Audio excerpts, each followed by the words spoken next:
Hello YouTube, welcome back to G-Pop's Adventures. I'm working on the 92 Astro again today, and I moved to the inside. So there's some rusty spots that need to be welded up because they have holes in it. And I'm probably going to have to cut a piece of metal for one of the places. Let me show you what I'm talking about. Okay, so here's the hole in the floor. That's going to take a piece of metal. This cup is supposed to have a flange that runs out here. This cup, it's where the seat mounts in, and I may have to replace that underneath and weld that in. That's what it's supposed to look like, and this is what it looks like. Okay, so I've got a little hole here, a little drill hole. Where is it? There it is.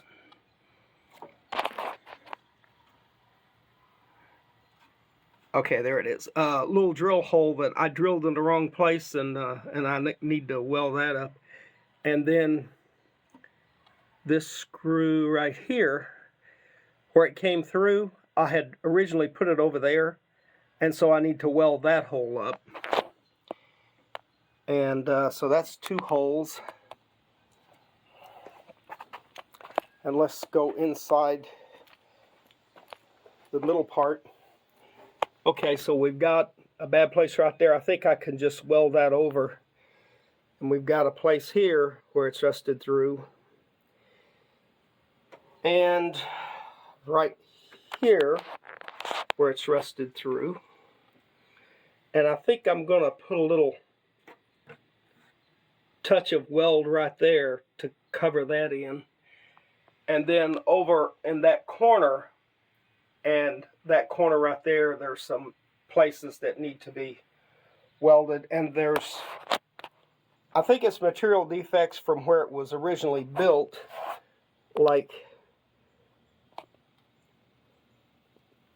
I think that's a spot weld that is not quite fully spot welded. So I'm going to touch those things up too. And there's another one. Now, it could be that those things had rust in them and it just popped out, but I'll fix it. Okay, so this morning I have taken a wire wheel on a drill, which is right there, and I ran over the whole floor trying to knock off as much rust and crinkled paint as I can. What I plan on doing to this floor is to use something like a rhino liner, a truck bed liner. I want something that's going to be hard and impervious so that if the water leaks in again, it doesn't actually get to the floor.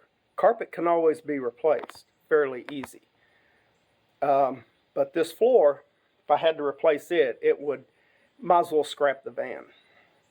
My wife says I should scrap it anyway because of the frame rust, because of the shackle, the U-bolts for the axle that rust, and the fact that the floor is completely wet and soggy. But I think I can save it. It's a very useful van, and it's got over 200,000 miles on it, but it still runs strong. Haven't had any major problems with it, except it leaks. Okay, and so I have torn all the trim off of the windshield, so I don't know exactly what to do about this. As you can see, it doesn't look like that there's any place that it has come loose from the,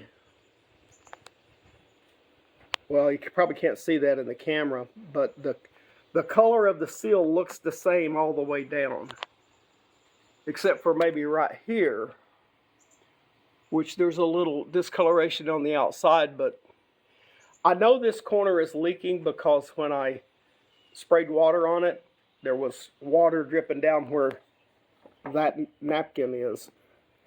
And so I know it's leaking on this corner. Now, the big problem was on this corner over here.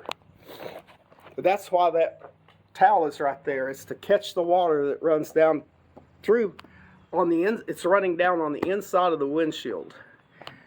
Now I had some tape all along there. It's that rubberized stuff from Flex Seal. Apparently in the heat of the summer it will come loose, and so it must have been leaking through here. I'm not sure exactly, like I say, I'm not sure exactly what I'm going to do here, but I think I don't really want to have the window taken out and resealed, but as you're driving around you can hear it popping and it sounds like it's coming loose. So that's probably what I should do, but I don't plan on keeping this van but probably another 3, 4, maybe 5 years. Depends on if I get it fixed this time. Anyway, so I'm going to put you on the tripod and I'm going to do some welding.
Well, YouTube, it's quitting time.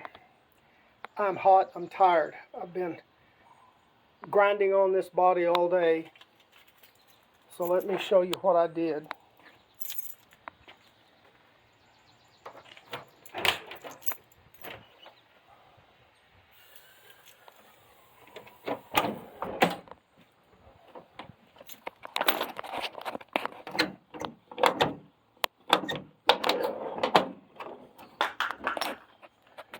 Okay, so this patch right here, I cut that out, the metal out, and I put that patch in. I've got to put another piece on the underside of this where this bracket goes, because it's rusted up in here. That's why that was all rusted out. And so I just filled that in with weld, and I filled that in with weld, and I filled that one up there in with weld. And there's a couple of little spots over here. You probably can't see them now because they ground down pretty flat. But, you know, they were just, oh, and over here there was some holes. This one right here. So that was a hole, and I filled it in, and then this was a hole. This is where I didn't have it in the right spot, and then there's a hole up here. I'm not sure where that hole came from, but he was there, so I filled him too. So I think this is ready for primer, and probably, well, it's got to be clean first. You can see some debris down in that cubby hole. Okay, so it needs to be cleaned, and then I think I'm just going to put rhino lining in it, and then not worry about sanding it all that good. I'll run over it with a flap disc and see if I can't get some more of that rusty metal or rust out of there. And you notice that my seal up there, I noticed that today. The seal is like bent over, and it's not on either end. It's not doing what it should be doing. This should be flipped up and curved around, and I'm not sure why it's doing what it's doing. It should be flipped up and curved around instead of, and that way it would come out on the inside of the seal. You know, those wires may be getting in the way. I'm not sure. I guess those wires told the electronics that the hatch was open. I'm not sure what it. I never saw a light for it. I had to replace these lift cylinders because they were not holding the door up, and it was awfully difficult to get it up, especially for my wife. So she would go to the store, and then she'd have to have help getting the door open, and then I had to get her, help her when she got home. Anyway, according to that sign, it must be about 4 o'clock, and I'm beat, I'm hot, and I want a drink. So we'll have to see if I have any rum and unsweet tea in the house. I think I do. Anyway, bye YouTube.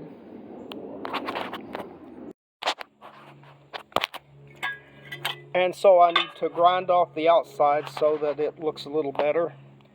And I have to grind off the inside because it won't fit on the frame rail if I don't. So I'm going to get that done, and then I'm going to weld this on. Oh, I've got to angle this correctly. See, that's square and it's not supposed to be, so I need to cut it off here. I'm going to go from this corner back to there, from this corner back to this corner here, and cut that off, and then I've got to cut it down through here so that it matches the underside there. Anyway, I'll do that and I'll show you what I did. Okay, so I think I got this thing done.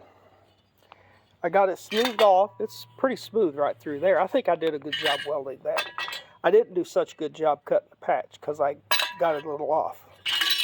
But this up here looks pretty good. I could probably smooth that up some more, but it's just a bracket on the underside of the car. So I don't really care a whole lot how it looks as long as it's solid metal and no rust in it. I'm going to paint it now, prime it so that when I put it on, there will be paint on the inside and maybe it won't rust out so bad. Anyway, I'll paint it and then I'll start putting it on. Hey YouTube, I've been busy on my 92 Chevy Astro again. So let me show you what I've done now. Okay, so I took the masking tape off and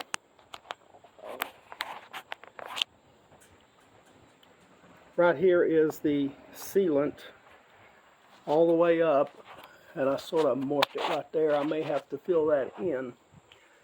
And across the top, that piece of trim doesn't fit in there quite right. I think it's because I had too much sealant under the piece of trim, because it's like a tree that goes down in that groove. And I've got this side sealed too, right down through here. Now this is still tacky. When you touch it, it's just a little bit sticky still, so I'm not putting anything on it right yet. There's a piece of trim that goes up this channel and covers it over out about right here for the windshield. So hopefully this is going to seal it up well enough to where it won't leak. Okay, also, get that piece of tape. So today, and I did this without showing anything, but I have painted the floor of it with some Rust-Oleum enamel. This is the stuff that I just threw the brush away because I didn't want to clean it. I got one of those real inexpensive brushes from Lowe's. Now this is a one-use paintbrush, although when I'm painting latex, I clean those things out and reuse them. But with this one, I would need some pretty heavy solvent to get the brush clean, and even then it probably wouldn't work again. But I get those cheap ones because I know I'm not going to do anything with them. So here's what I used. It's the Rust-Oleum hammered look, and they're saying it's for a mailbox, but it hides imperfections, and and you can paint it over rust, and you don't need any primer. It has the primer built in, I guess. And so that's what I used. 1 quart, I was worried about 1 quart being enough, but as it turns out, I've got about this much. I've got about this much left in the can, and that is real sticky, so I better not put anything down there. And before I painted it, I wiped the floor down with some acetone to get all the imperfections out of it. And since I like the way that looked, now this part right here, that's the seam where the carpet ends, and then there's a piece of trim that goes over it, probably about that wide. And since I like the hammered look here, I went ahead and painted out to the edge. That was scratched up where I've been moving stuff in and out. And this part right here, there's nothing that covers that. When these doors close, they seal around the outside here. So I'm not going to get in the way of that seal.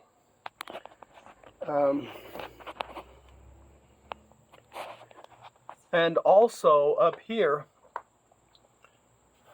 I noticed that this is sort of a rain gutter for the back hatch, but this was bent down, and so any water that got in there would come right in and it would drop straight down, and it would be dropping down about right in here, depending on how the van is setting, of course. But that's probably where all the water came from on the back side of this. So I've got new headliner. I got to take that piece out yet. It's just up with Velcro. I forget where the Velcro is. It must be right here in the middle. Yeah, I can hear it. You can see it up there. There's the piece of Velcro. So I can put it back up with that Velcro, and then of course all the side panels will hold that up. You can see the indentation around through there. So all of that will be held up by the side panels. And so the van is coming along. Now I did notice one more piece of sheet metal that has to be replaced, and that's, you see this rusty part right here? Well, underneath,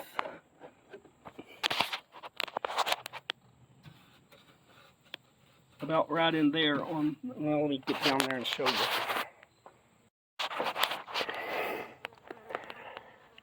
Okay, so right there is another spot, and it just so happens I have enough metal that I can cover that up. And I'm going to do that the same way that I did the other. I'm going to put screws through the piece of metal and have the piece of metal come about right here to cover up all that. And I'm just going to use those self-tapping screws to put that in.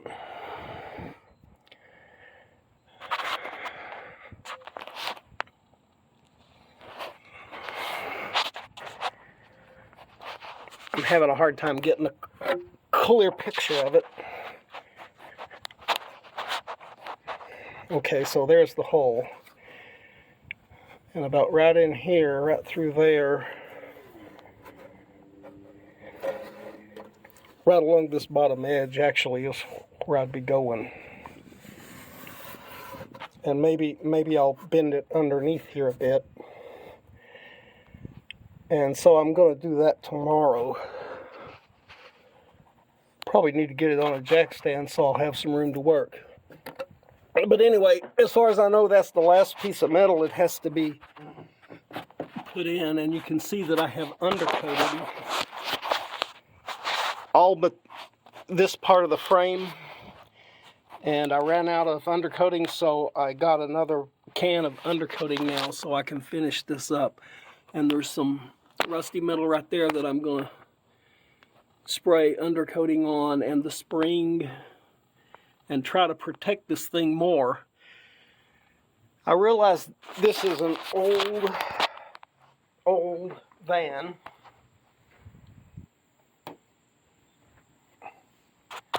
But it's very useful. I know the thing's probably only worth about $500 if I found the right person to buy it. It's probably only worth about $500. I'm pretty sure I could get 2 or 3 out of it, especially the way the shape it's in now. But I don't plan on selling it. I'll probably just scrap it in another 5 years or so, probably right before I check out for good. Anyway, that's what I'm doing today. Tomorrow I'll do that piece of wood, and then I have to let that floor cure out probably for 2 or 3 days. It's got to be nice and dry and not sticky and that kind of stuff. So anyway, that's where I'm at. Bye, YouTube.